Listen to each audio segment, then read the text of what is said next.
Yung 19 million na barangay hall na project mo na 19 million, hindi naman mukhang 19 million yon. Dito binigyan din ng kongresista na hindi lahat ng barangay sa Maynila ay may maayos o permanenteng lupang pagtatayuan ng mga pasilidad. Kaya't naging kasanayan na umano sa lungsod na magpatayo ng mga pasilidad sa mga lugar na available kahit limitado ang espasyo. Dagdag pa ng kongresista, ang layunin ng barangay hall ay hindi para sa personal na interes ng sinuman, kundi para sa taong bayan. Yung 19 million na barangay hall na project mo na 19 million, hindi naman mukhang 19 million yon. Kaninong interest yun? Sa'yo. Kaya nga todo defend ka eh.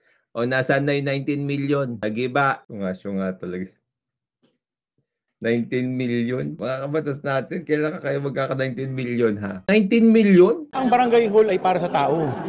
Di ba? Binibigyan natin yung bangketa! Para kanino yun? Mas marami nga makikinabang sa bangketa kaysa sa barangay hall eh. E di ireklamo mo yung gumiba ng 19 million mo, hindi mo pwedeng ireklamo, di ba? Kasi alam mong mali ka. 19 million. Sa huli, nananawagan siya ng pagkakaisa at pag-unawa mula sa mga mamamayan habang inaayos ang mga serbisyo sa barangay. Kasuhan yan! Kasuhan yan! Mga kabatas natin, nakakainis. Kasuhan na yan! Kasuhan mo yan si Chua.